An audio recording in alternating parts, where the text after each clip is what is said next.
Cheers. Today, I'm just dropping Leo here off at college for his college interview as he starts to embark on his future in the world. And it got me thinking to what I was doing at that age. And of course, I was just starting to think about getting into Formula One, into motorsport. And so many people get in touch with me and ask how to become a Formula One mechanic. The title of today's video, as my phone starts ringing. And so for that reason, today's vlog is going to be entitled, How to Become a Formula One Mechanic. So a teenager, 15, 16, how old are you now? 15. 15 years old, it's pretty tough knowing what you want to do. I was a bit unusual in that sense. In fact, lots of people said I was pretty unusual at that age, but I knew what I wanted to do from an early age. Good luck, listen, hope it goes well. Oh, I love money.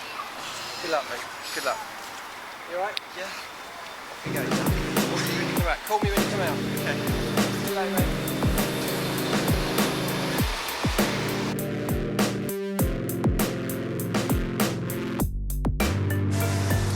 First of all, it's not just about getting into Formula One.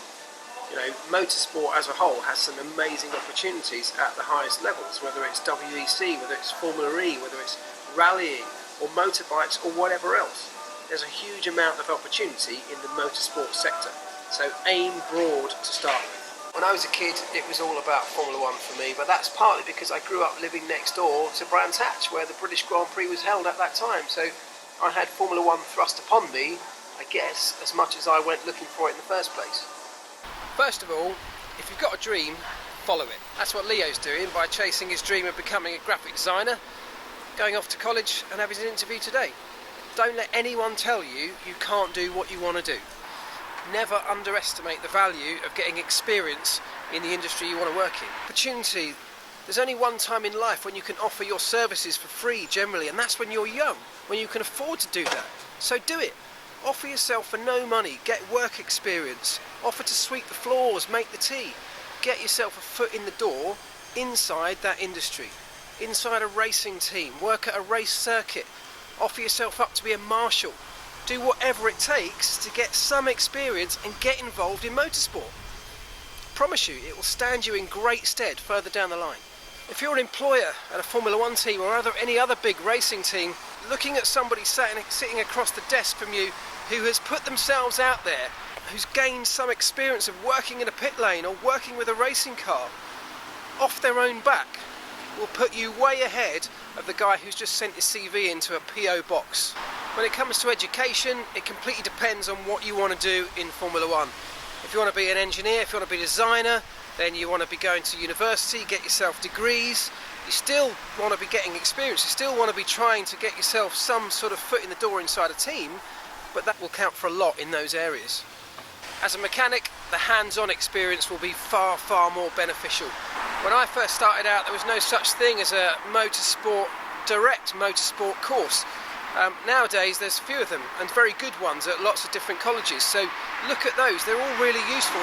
They give you the basics of lots of different areas of motorsport and racing, and that's really important to have a good understanding of how a race car works, the chassis dynamics, suspension dynamics, how engines work. All of these different things are absolutely useful to you. So 100%, if you want to go down the education route, do that. The courses are great, but even so, still get the hands-on experience. Cannot emphasize that enough.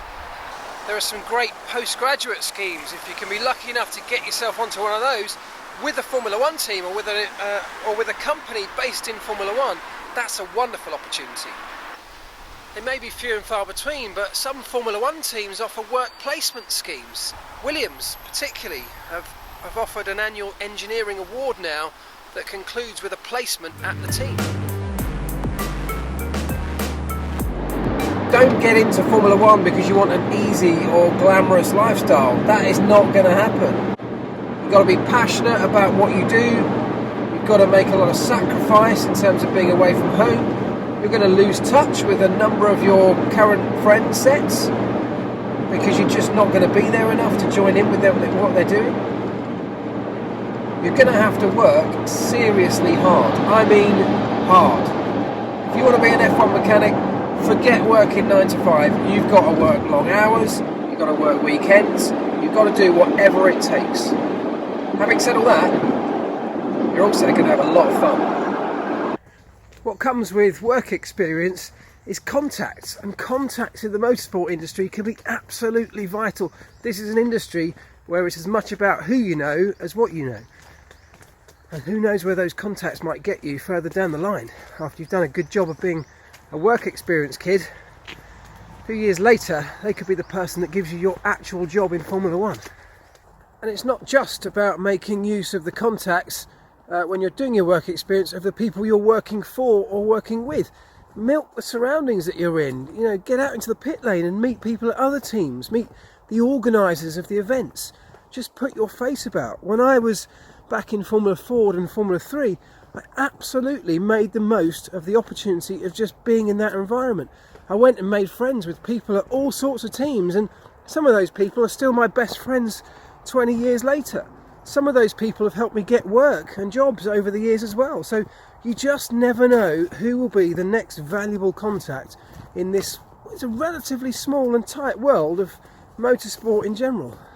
It used to be, when I was getting into Formula One, it used to be pretty tough to get your CV actually onto the desk of the team manager at a Formula One team. The only real way to get inside the team was to send your CV to the HR department, really. That was the only address that was ever available. And it was pretty tough. So nowadays it's much easier. 2 or 3 minutes of digging around online and you can work out a Formula One team's company email structure. So is it so-and-so at McLaren.com, for example? Is that the way their email system works? And if it is, you know by now, or you can easily work out who the right people are at each team, the names, the first names and the surnames. If it's just first name dot surname at theteam.com, then get your email sent directly into their inbox. Don't go through HR. Get it to the person who can actually make a decision, the person who actually wants to see it, and the person who, in the end, will be the only person who can actually give you a job. I've got a stack of rejection letters in that folder that I keep. They're from every single Formula One team. Not just one from each team, but letters that I wrote to every team every week, constantly, until I became such a pain in the arse to most of these people that eventually McLaren caved in and gave me an interview. Never give up. I keep that stack of letters to remind me of that and to remind my kids never to give up. Once you do get that CV inside the inbox or onto the desk of a team manager at a Formula One team, make it stand out, because it won't be the only one there. Make it visually stand out. But then, of course, you've got to make sure the contents of your CV and your letter stand out as well. And that goes back to where I first started. Get the experience. Get some sort of experience inside the world of motorsport. It will count for a lot. Most importantly, never ever give up. If this is your dream to get into Formula One as a mechanic, as an engineer, in any other job, don't forget there are hundreds of different roles, different trades inside the Formula One world. They're all amazing. I have had the most incredible career, 2 careers now in Formula One. Loved every single second of it. I cannot recommend it highly enough.